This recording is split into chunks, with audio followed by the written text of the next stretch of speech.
most of marketing is about managing people's perception of you. And in the finance world, if someone's coming to look for finance, coming to you for money, you're undoubtedly going to vet them. You vet their financial statements, their projects, their ability to repay, and you're probably going to look them up online. And if they look like a bunch of hillbillies with, 20-year-old equipment, that's a big risk. Social media marketing world, it's just that content is getting so saturated now. So it's not about, quantity versus, or there was a big debate for a long time, quantity versus quality, and it's definitely quality now. So it's not posting every single day. It's like, what are you posting about?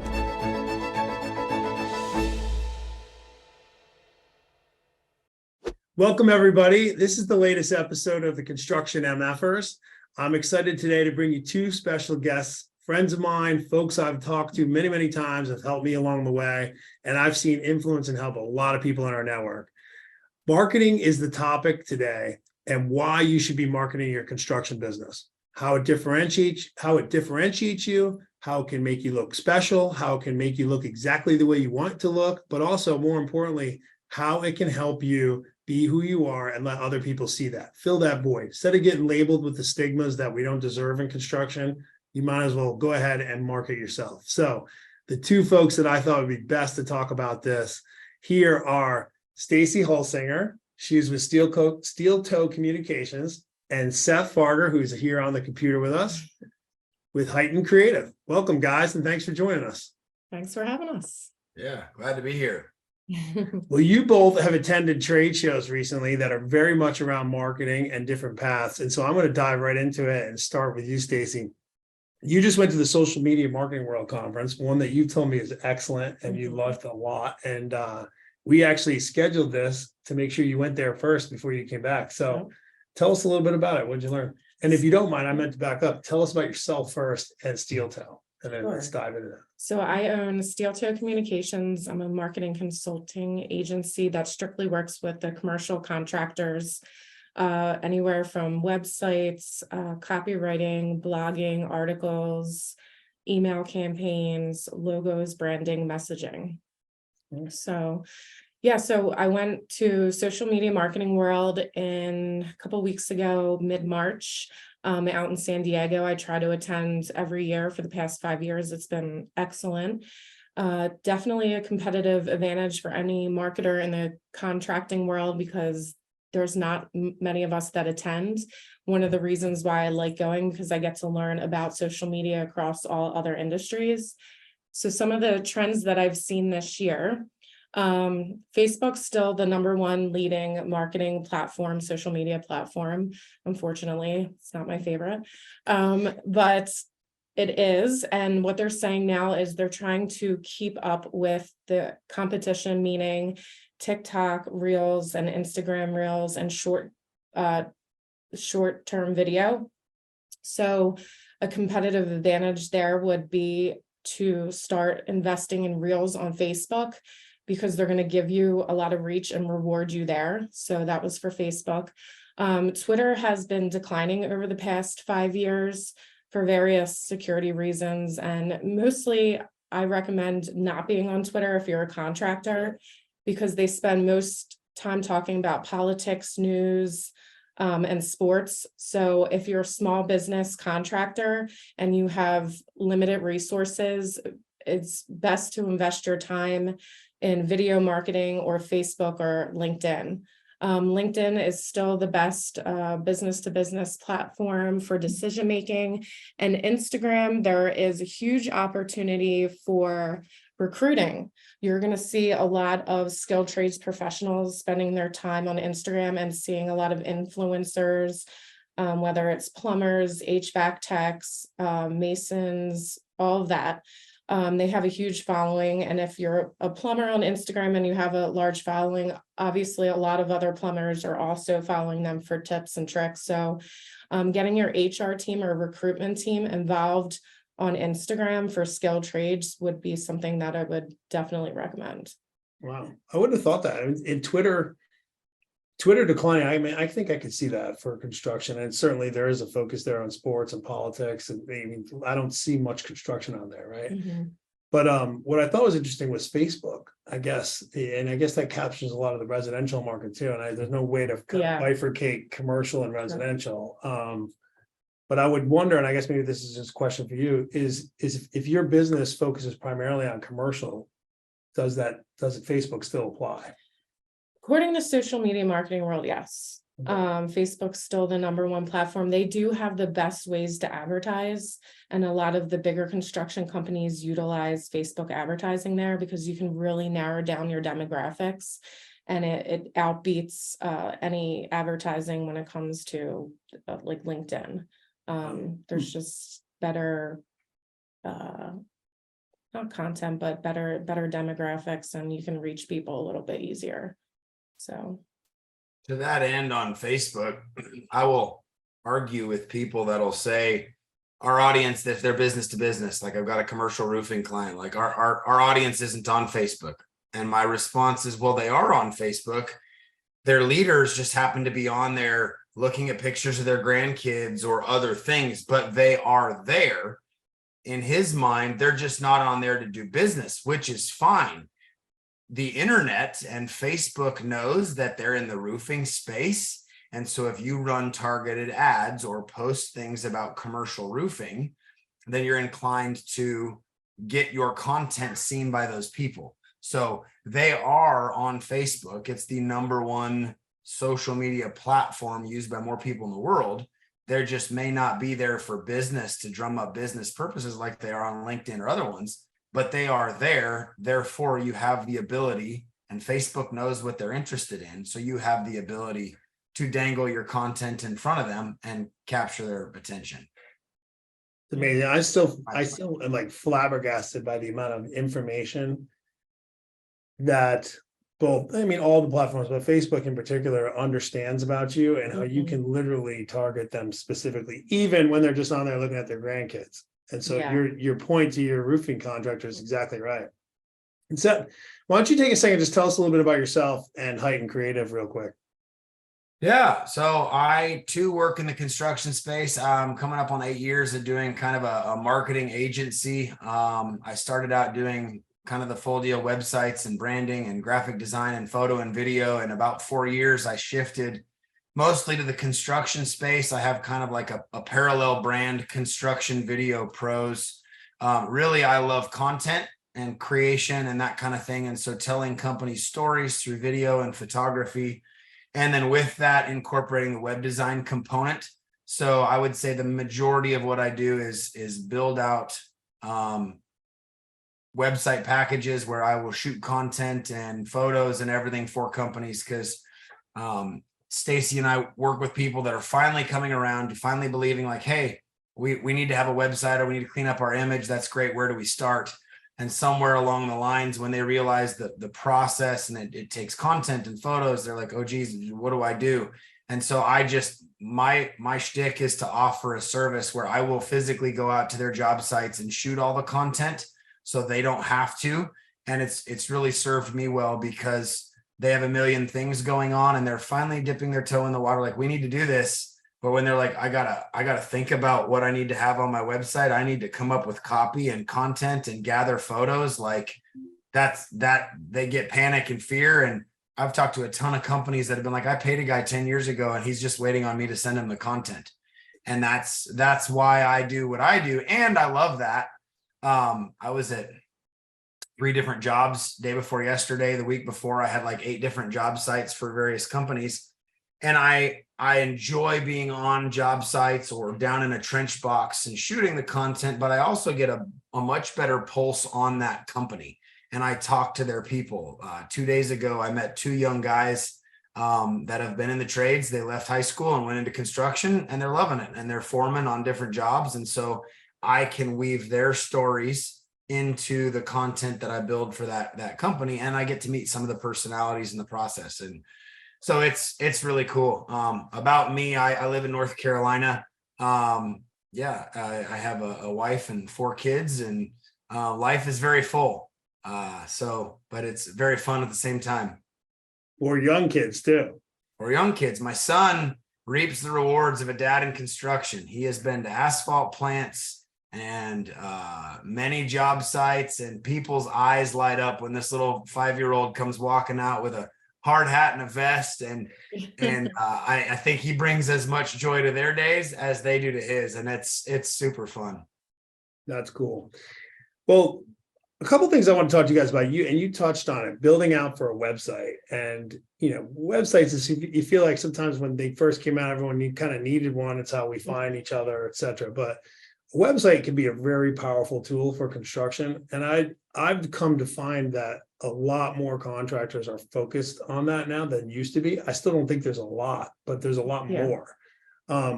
Why do you think that is? And what is the power of a website, and what can it do for you? Well, I had a conversation the other day with someone who called and inquired about doing a website and said he didn't keep his up to date. And there was a couple markets that he wanted to penetrate or have two other, he's growing, he's at a point in his contracting business that he wants to grow.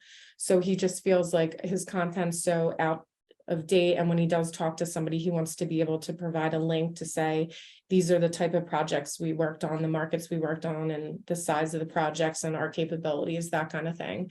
Not always, just having a Word document to hand out is not always the best. Like if you can actually show what you can do, that sells it so much nicer. So I always say that a website's like your online brochure. I would echo that. I mean, and that's where the content comes into it. Great content does the selling for you. Like a picture of a yard full of huge equipment. I have a client here that does asphalt milling, and I flew over their yard in the off season before they got busy, and there's like 36 asphalt mills just lined up. Looks good, and people thought it was amazing. It got tons of traction on LinkedIn because I was like, holy cow, like it shows scope and it builds authority. They're like, wow, these people are more than capable of doing what I need. If you need to move 500,000 yards of dirt and you see earth movers and all this equipment in action on their website, then you don't even have to read all the fine print and stuff. You can see and know, like, these people have the capabilities of doing what I need. And ultimately, I think more and more websites are about legitimizing you and showing that people might know that, or hey, go call this person, that's who you need.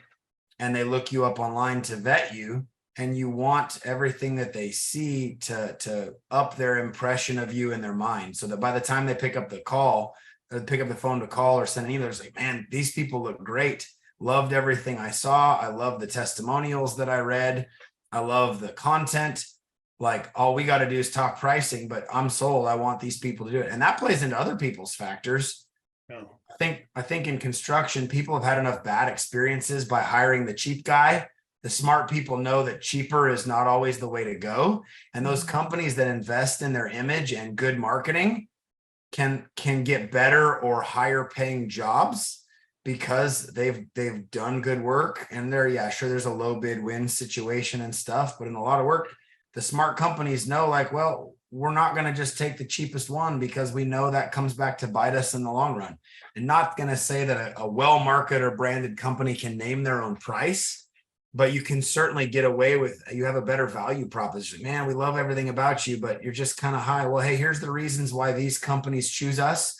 Our safety, we have no job site incidences, we have none of these things. Yeah, we cost a little bit more, but these are the added benefits you get from working with us. So it's just kind of a feather in their cap that way.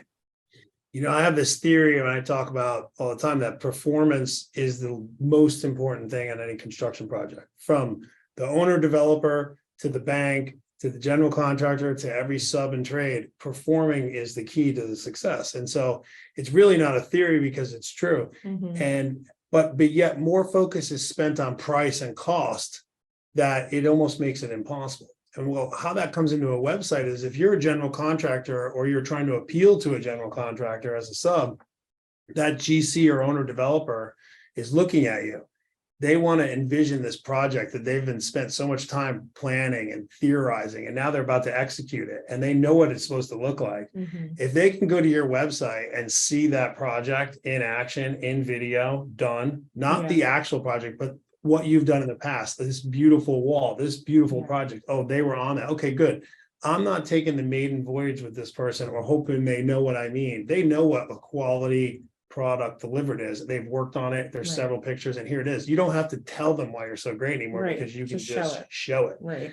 And that solves that tells the story. Like I think when subcontractors are talking to us, we tell them, like, your story is being told regardless. So you're either showing people and telling your own story, or you're just talking and they're going to go tell the story. And what happens, unfortunately, is there's so much drama around construction, particularly in marketing or pro or imaging, that if you don't tell the story yourself, you're just going to be trying to untell the story you're already painted with. Yeah, And I think the website is such a critical tool for avoiding that. that's a good point. I also tell my clients too, because some of them say, people don't really visit my website. I'm like, well, how many people do visit your website? Well, I don't know. Well, there's Google Analytics that you can set up for free on your website. And I highly recommend that. Then you can see more value of how many people actually visit your website and what pages they actually check out. And that's how you can kind of tailor your content over time to see, okay, people are really checking out our hospital projects or our data centers. Or the other thing I want to mention is commercial contractors always leave out the careers section. I don't know why. I mean, people aren't banging down doors to come work for you. So you have to make sure you have a careers page on your site. And I don't see that enough. That should be on everyone's site. You have a job. You can't sit there and say, we have a skilled trades recruitment problem, and you don't even have a place to apply on your website. Like, how does that make sense? I don't know. Doesn't. So yeah, and I agree 100%. Stacey and I both typically would advocate for having a portion of your homepage. Your homepage is the most valuable real estate. And if people don't go any deeper than that, you want to make sure that they very quickly, with compelling imagery and good messaging and copy, they get a good sense for who you are, even if they never leave that page. Well, part of that is you primarily have two viewers of a website. You have a potential customer or a potential employee, speaking for trades. You want that company to look just as attractive to that potential employee as a potential customer. And I had a guy once call me about it was several companies. They were owned by a larger company. And he said, you know what, honestly, we're owned by this larger construction company, and you might get two projects out of it. Because if I was looking for a job and I went to their website, I wouldn't apply. It's just because of how they looked. And that's his boss he's talking about. I ended up doing like 4 different websites for their organization. It's a humongous infrastructure company, but that was his initial response. And so to Stacey's point about, well, how much traffic is coming, or we just don't believe that it's that important. We are telling you in 2023, it is. I worked on a project last year where the company was like, we don't really need to update our website. We've only ever gotten one job from our website. And I said, would you say it's outdated? Yeah, it's really outdated. Would you say it's not a really good, accurate representation of what you guys do? Oh, no, it's terrible. And you still got a job out of it? Imagine how much more you would get if it actually did reflect you. And then they sent me the Word document she mentioned that just had their letterhead and a list of services. And I was like, you actually send this to people and it yields work, and you don't think a website will do that? And so it's just a mindset thing, and it's shifting, and it takes a lot of convincing by others. And it's not meant to, you're not adding a load of concrete or a new commercial skyscraper to a shopping cart. It's not a WooCommerce site. At the end of the day, it's a digital brochure to convey who you are, what you do, build authority, and invite people into doing business with you or into your culture as an employee. Mhm. So let's shift gears for a second on the same topic of marketing, but so you just went to the largest construction show once every 3 years, Con Expo, right, out in Las Vegas. How much marketing was spent there? I mean, the educational events, the time, the way the show was put together. I mean, how much was spent on marketing? Oh my goodness. I have no idea, but a ton. I mean, I know that those brands there were spending 30 or $40 million on a booth because you had 139,000 people at the show. There were 140 plus education seminars where they'll have someone like me come in to talk about, just to add value to their show. I go to trade shows, and I think the value is the show floor, walking around and seeing the latest and greatest gadgets, and that's big. But they gave us the data on how many people attended education seminars, and it was thousands and thousands of people. So that's value to the attendees that come in and want to learn more about marketing, or how to implement drones in their surveying business, or how to secure capital or financing, how to recruit, why we need more women in the workforce, like any topic under the sun you can think of. And ConExpo has spent a fortune on it. And it's funny going to Las Vegas, when you're there for a big show, the marketing dollars that those brands spend, like you walk down the strip and there's trucks driving down the strip that say, visit Makita booth, such and such at ConExpo. The outside of my hotel had screens over the windows. So if you're sitting there at the pool and you look up, it's advertising some of the companies at the show. And so like literally gazillions of dollars spent on impressions, getting their brand in front of that. And then ConExpo just did a phenomenal job of executing it all. Awesome. Stacey, what are your thoughts on that? Well, now that you're talking about that, what was kind of circling in my head there is something that I learned at social media marketing world. It's just that content is getting so saturated now. So it's not about, quantity versus, or there was a big debate for a long time, quantity versus quality, and it's definitely quality now. So it's not posting every single day. It's like, what are you posting about? And now the big thing that we were talking about in social media marketing world is Chat GPT. I don't know if you guys are starting to see those conversations pop up, but I'm starting to dive into that. And then also Jasper AI, but there's about 1,000 other companies doing the same thing. And AI is also already in every social platform that we already use every day. So Chat GPT is on a whole nother level. It's like Google on steroids.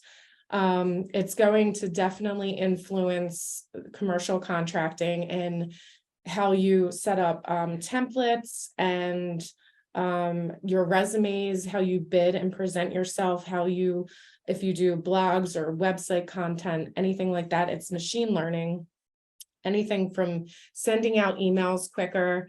But it's not a matter of, you have to give it a try, and it's not going anywhere by any means. And people are a little bit afraid of it because of copyright issues and all that stuff.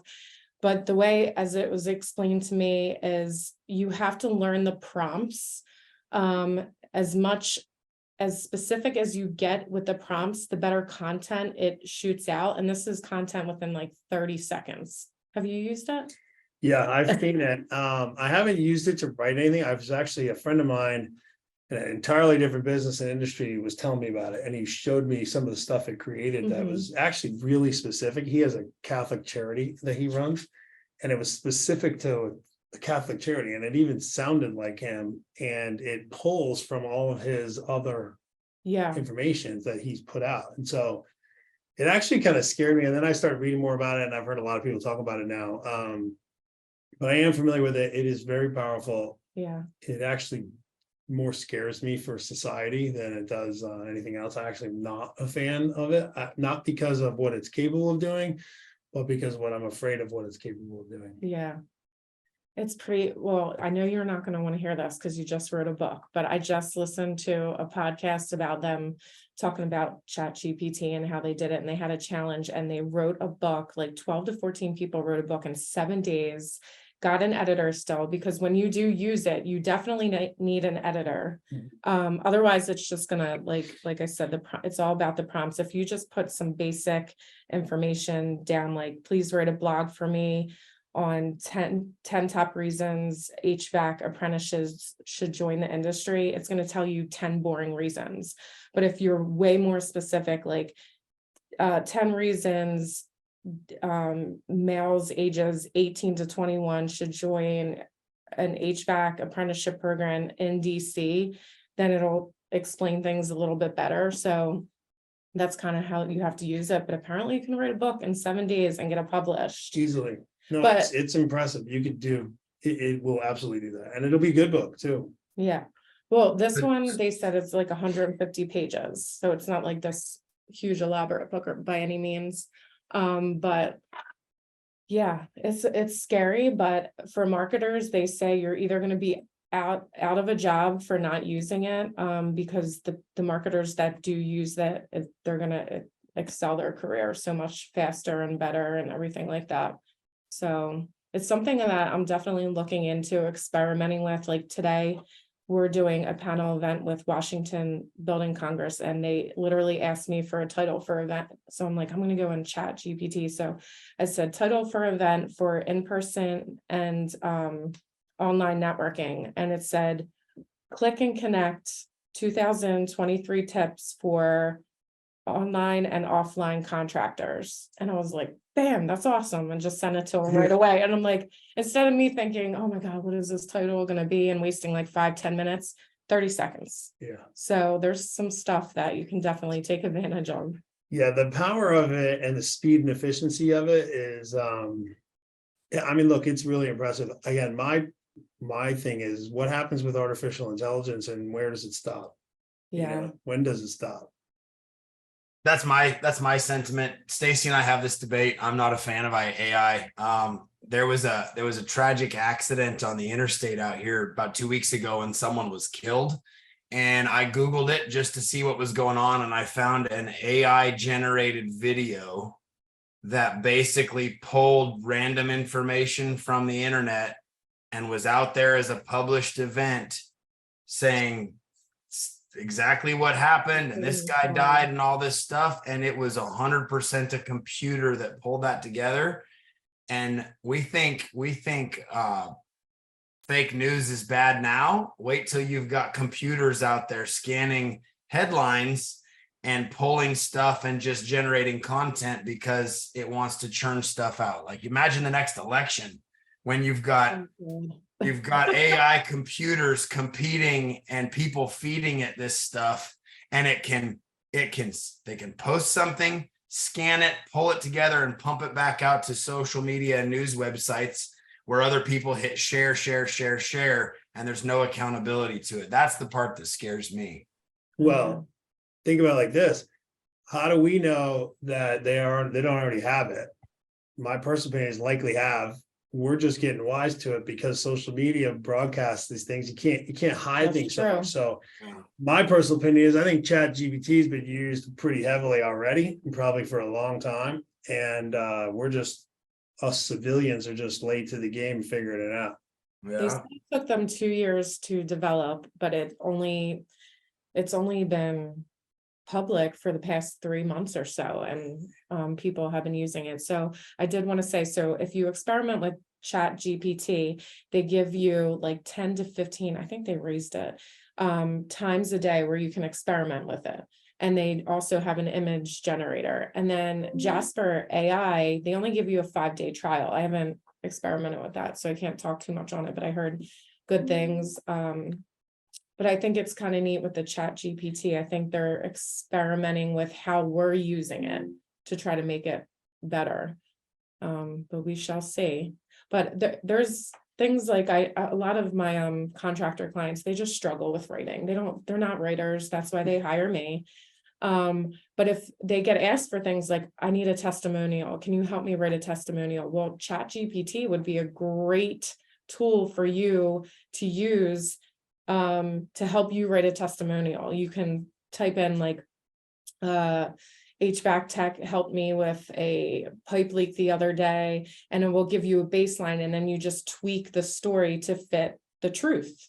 But that would really help them, because I know they struggle with giving testimonials. Yeah, it's not easy. I've the more I've written, the easier it gets, like anything else. But Yeah. I remember sitting and agonizing for a long time over every word, mostly because I was more worried and self-conscious about what I was saying or who I was trying to appeal to.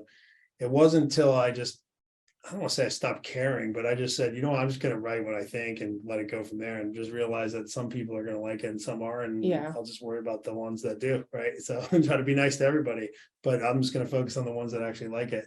It's easier. It became way easier to write when I removed that filter in my head Yeah. than it did beforehand.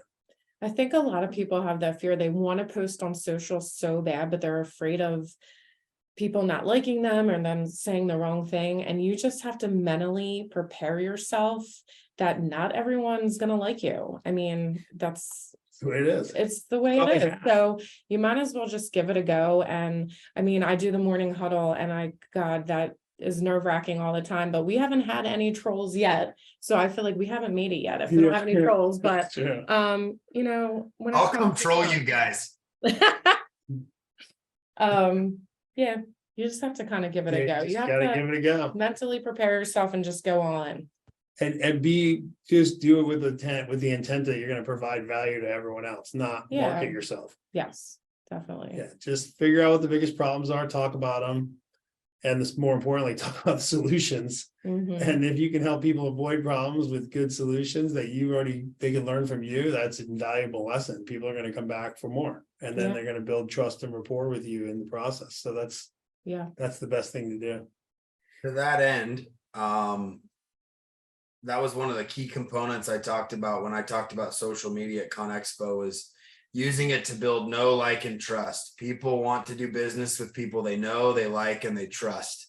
And LinkedIn specifically gives you an opportunity to subliminally, without ever having a conversation, someone build know, like, and trust with them by them getting a peek into who you are and what you do. So, some people are adamant that LinkedIn shouldn't be personal. It's got to all be professional. People do business with people that they have a rapport and a relationship with. If I go after a company and I know he is a University of Tennessee fan and that's my alma mater, and I just happen to get to go spend a game on the sidelines, I'm going to post a selfie on LinkedIn, be like, hey, look where I am. And hopefully that guy's going to see it, and never talking. If he likes it, you're like, I'm on his radar. And so LinkedIn is at times a little bit like an online dating thing. Like, oh, I've looked at their profile, they've looked at mine, but we're not connected. I looked at them again, I'm going to send them, they accepted my connection, now we're talking. And then they start engaging, and it's like this dance of engagement. But you can build relationships with people, and they can see who you are and what you do and what you're about without ever having a conversation. And you just build authority in their mind. And then when they need what you offer, they know who to call. So true. And I would not get caught up in vanity metrics at all. I have so many clients and business owners just call me because they see me constantly posting, and they have never commented on anything, liked anything. They call them LinkedIn lurkers, I guess. They're just scrollers, and they don't want to actually participate, but they feel comfortable calling me or emailing me because they feel like they know me because they've seen me so many times. So it's just giving you that motivation to keep putting your content out there is so much better than being so salesy and like approaching someone and say, buy my services. Like, just put yourself out there.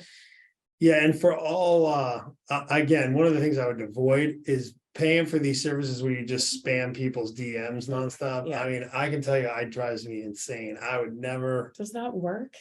It must if people do it, but I mean, honestly, I don't respond to any of them. I can't imagine doing it.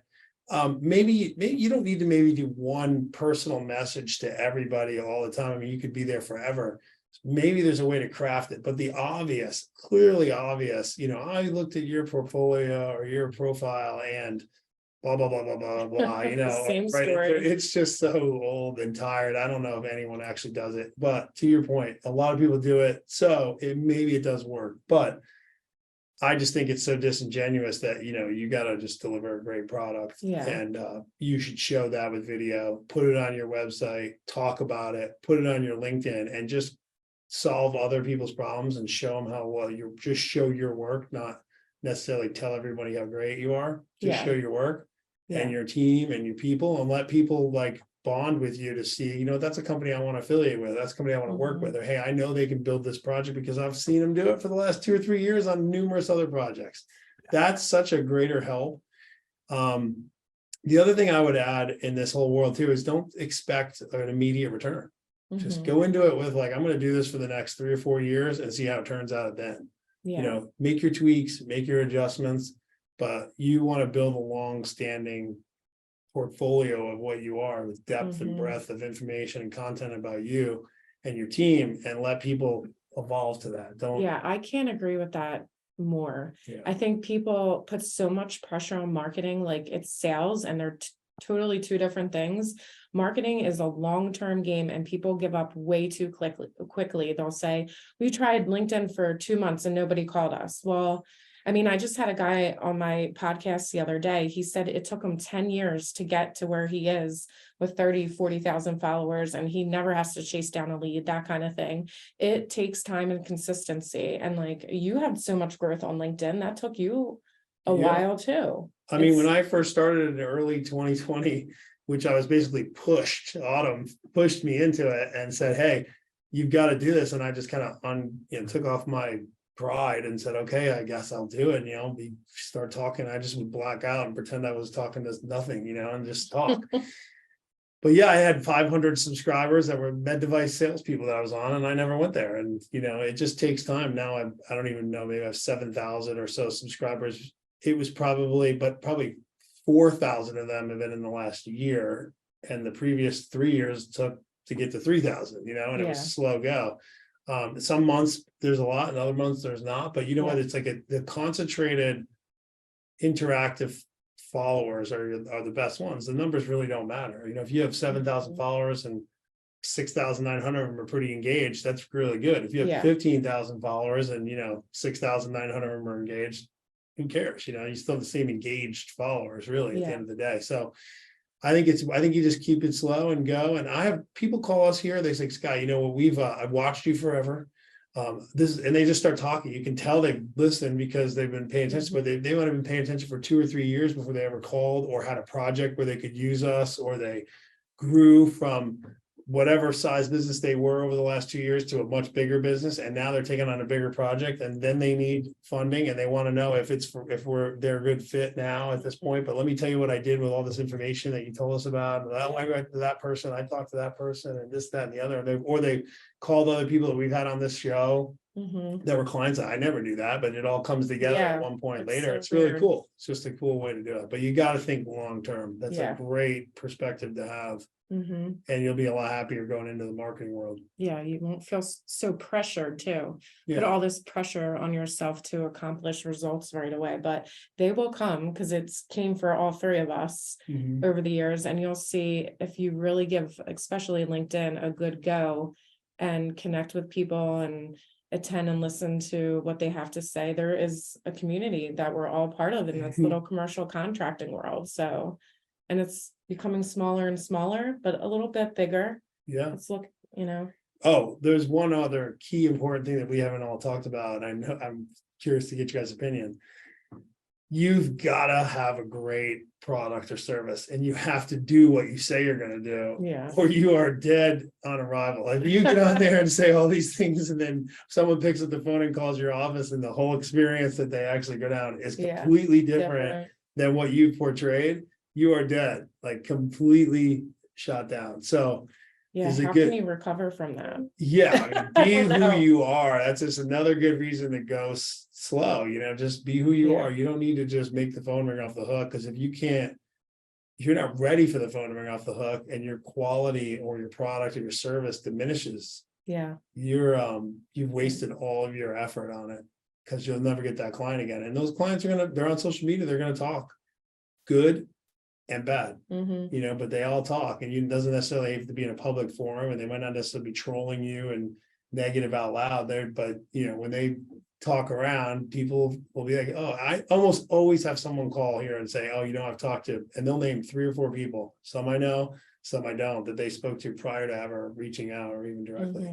It's so you got to be who you are, and you better make sure your product is what you say it is. yeah, definitely. Well, and that translates down to your people too. I think it was when I guest subbed on your show, Stacey, we got in a conversation in the comments about your laborers, your people, your boots on the ground are the reflection of the company. if there's a client and a general contractor and then all the subs, and that client comes out for the day, the only representation that they see of your company or most companies are the people on the ground doing the work. And if those people aren't portraying your company in a positive light or doing quality work, that reflects on you. And I forget, it was a guy that made he said it better than that, but it's true. And so you as a company do well to treat your people well. They're going to work harder. They're going to do better. I was at a job the other day. Sometimes I think like companies, when they're doing vertical construction stuff, like they take cleanliness and housekeeping, like there's not going to be a speck of trash on our job site. And I'm like, it's a job site. It's okay. I was at one the other day that was a disaster, like an apartment complex that was an absolute disaster. And it looked so horrendous. And so if I was the person paying millions of dollars to build that place, I'd be like, man, these folks sure don't care about the boots on the ground. And that may be because the company that hired them is filtering those people through as fast. So, yeah, there's a big process there, but you have to ultimately make good on who you are, or you won't be in business for very long. That's right. Well, we got a little bit of time left. Why don't we each of you guys take a minute or two and just, what's the one key takeaway that you want folks, if they listened and heard nothing else from this time we've spent, what do you want them to take and implement into their business right away? I'm gonna start with you, Stacey. Definitely get involved on social, but you don't have to be on every single platform. Just choose one, learn it the best you can. And you have to have a good quality website, especially as a commercial contractor. Mm-hmm. What about you, Seth? Well, she didn't use a whole minute, so I'm going to use part of her minute. First and foremost, your perception matters. And if you don't tell people what to think and perceive about you, they're going to think and form an opinion themselves. And one of the worst things anyone can ever say about you is, I had no idea that you do this service, or that you offer that, or that you're that big. I thought you were just this. And so tell people what to think about you through good marketing and avoid them forming a wrong perception. The second thing goes back to attribution and what you said about marketing's a long game. If you're not selling a physical product that people can add to a shopping cart, then attribution is very hard. Nobody buys a load of concrete or builds a skyscraper by adding it to that. So you have to, when you go into thinking like, how are we going to measure marketing's effectiveness and how it's ultimately contributing to sales? Your guy exactly, you don't have a dollar amount or a specific effort that tied to your guy that called you that you're like, wow, I've never heard of this person, but he's obviously been following me and watching me. That is attribution. I have companies, and it's funny with older generations, like they'll put something out, we'll do a cool project, we'll put a video on LinkedIn. And rather than another one of their peers that owns a big company won't just like it on LinkedIn or share it, he'll pick up the phone and call them and go, that video was amazing. Like I've had guys call me and say, my phone's been ringing off the hook since we put that video out. I'm like, that's attribution. Is it immediately contributing to your bottom line? No, but it's showing them like, holy cow, this works. Like people are seeing us everywhere.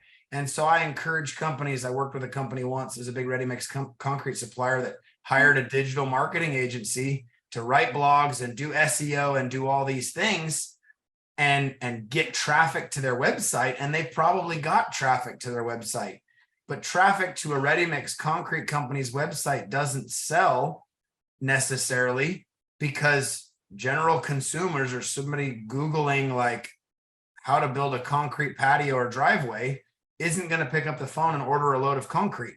The company they hire to build that driveway already knows who supplies concrete in that area and is going to make that phone call. So SEO becomes a different conversation based on where you're at. And unfortunately, well-intentioned companies that don't know what they don't know, construction companies, fall prey to, I don't know, this agency said, we need to spend this much and we need to have a blog and we need to have all this and we need to have all this. And it's like, blogs are an SEO strategy. SEO is important for different reasons. And to some companies, it's not all that important. And so I'd have to unpack that more. Somebody's going to be like, he said SEO isn't important. I'm not saying it's not important. I'm saying there are different types of SEO.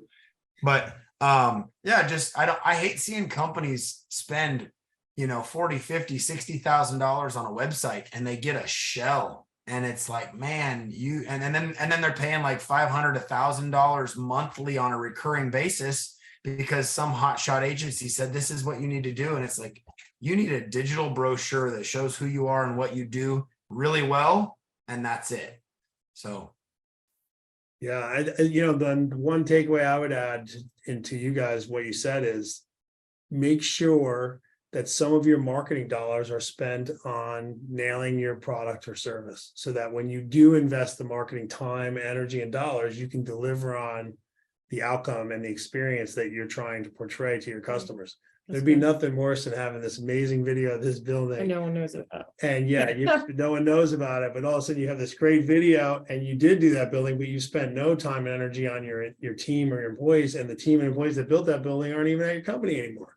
So that doesn't help you either, so make sure you spend some of those dollars really delivering on a great outcome and your team, so that you can kind of scale. One of a guy in our entrepreneurial group said, you got to nail it before you scale it, right? And so everybody wants to scale it, but if you don't nail what you got going down first and make mistakes and figure them out before you get too big and too public out there, you got to be careful what you ask for. You got this great marketing plan, put all the eyes on you, and then you don't know what you're doing yet, and you got all the eyes on you. That'd be a disaster. Yeah.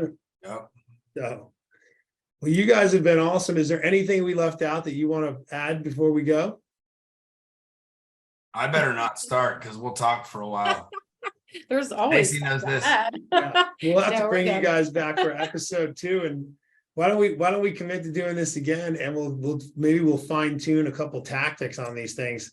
You'll learn more about ChatGPT and what was the other one? Jasper AI. I plan on it. Maybe Seth and I will look at it. No more AI. No more AI. Your opinion on AI. Next thing you know, we'll get into our faith, our Catholic, my Catholic faith, our Christian faith. We'll talk about GPT might be a disaster, so that'll be a whole nother podcast for us.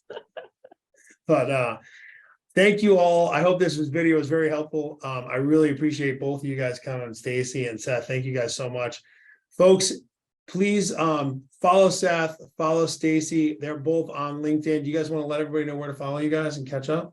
Just Stacey Holsinger or steeltoecommunications.com. Just Seth Fargher on LinkedIn is primarily my main outlet where people can connect with me. Yeah. And folks, you can find us on our YouTube channel, myself on LinkedIn, and also our website. We have tons of content on all different aspects. And we really appreciate you guys taking the time to listen to us today. And we look forward to seeing you again. Thank you very much. Please share the show and let everybody know. Thanks. Thank you.